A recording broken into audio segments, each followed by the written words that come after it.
Have you been on the lookout for some race-diverse films to watch in 2021? Well, look no further because I've compiled a list of 10 race-diverse films for you to look forward to in 2021.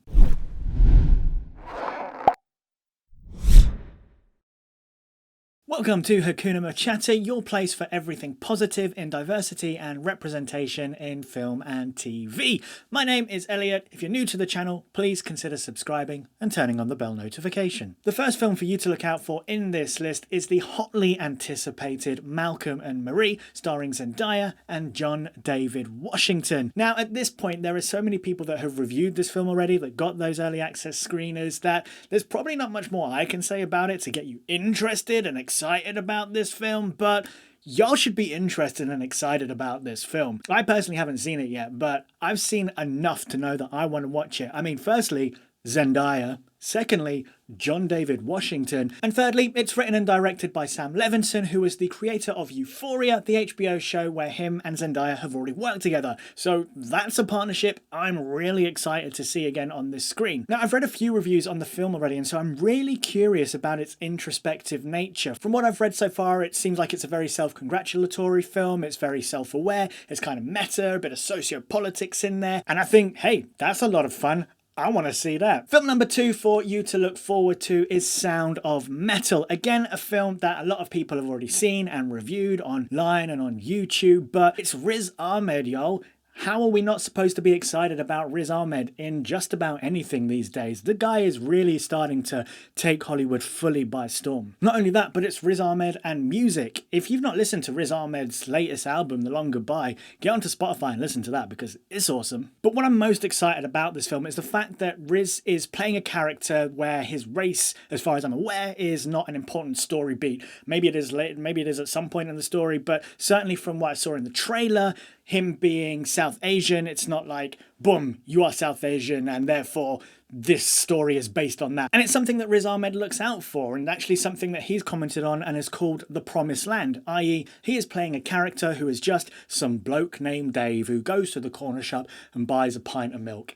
And that's kind of it. Well, I mean, you know, that's not what's happening in this film, but that's kind of it. Film number 3 for you to look forward to is The Eternals, coming in at the MCU, into phase 4 of the MCU. Yo, if you're watching WandaVision at the moment, holler in the comments down below. Let me know what you are feeling. But The Eternals, we're getting a glimpse further into the cosmic side of Marvel, and we have this beautiful, beautiful, diverse cast. Look at them all.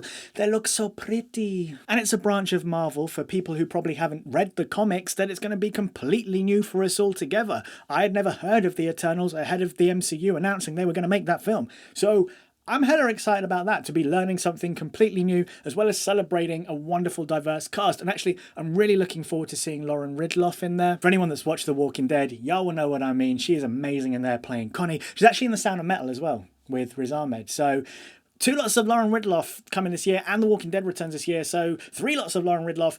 This is going to be really exciting. My 4th race-diverse film for you to look out for in 2021 is Respect. This is a biopic on singer Aretha Franklin and Jennifer Hudson.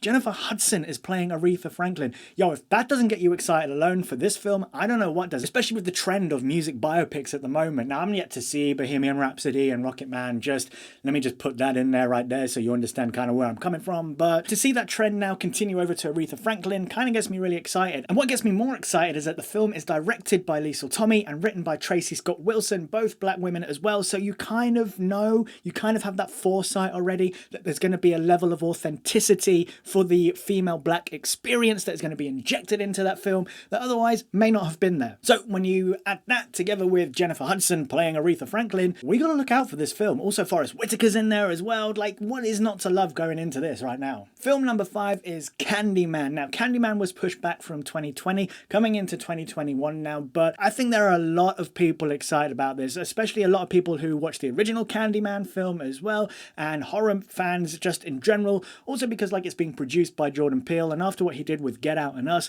that's incredibly exciting. It's been directed by up-and-coming director Nia DaCosta, who we know has just been given the helm for Captain Marvel 2 as well. So I'm really interested. I've not watched any of her films yet, so this will be the first one I'll probably watch, and I'm really interested to see where she's coming from, what she might do with Captain Marvel 2. Obviously, Captain Marvel 2 won't be a horror film, so that's going to be slightly different there. But the fact that Jordan Peele and Kevin Feige have already put the stamp of approval onto Nia DaCosta, I'm hella excited with what she's going to do with this film, and I'm hella excited what she's going to do with Captain Marvel 2. Let's also not dismiss the fact that Yaha Abdul-Mateen II is leading Candyman.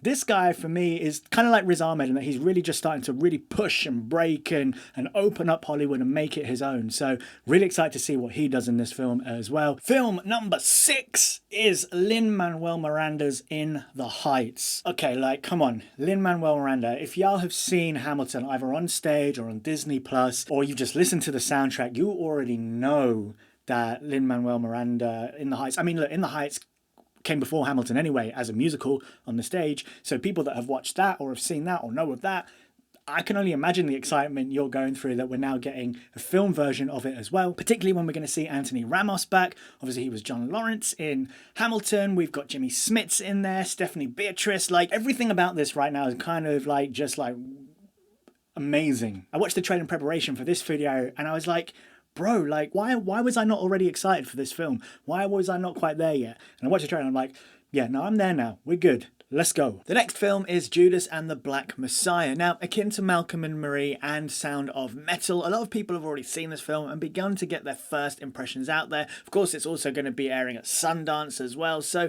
a lot of people are going to have seen this film before we get the chance to see this film. A lot of the first indications of this film is that it's going to be really exciting. Now, of course, I don't mean, hey, really exciting. No, I think it's not going to be, exciting considering the subject matter, but it's going to be a really interesting watch to learn more about Fred Hampton and that portrayal from William O'Neill. I'm someone that's definitely going into this film not knowing a lot about Fred Hampton and William O'Neill, not knowing a lot about the Black Panthers, so it's going to be a great opportunity for me to get my first insights and first learning, and maybe that is the same for you as well, and if that is the case, then that just kind of makes this film even more important for us to watch. Also, come on, Daniel Kaluuya, Lakeith Stanfield, of course you should be excited for this film. So the next film we are finally to Fast and Furious 9. Like, the Fast and Furious franchise is just, how does it keep going? But look at this. How exciting does that look? The fact that at the back there, Han is coming back in, I think that's like the main selling point. That's the main reason I want to dive into Fast and Furious again and be like, all right, how is this happening? Because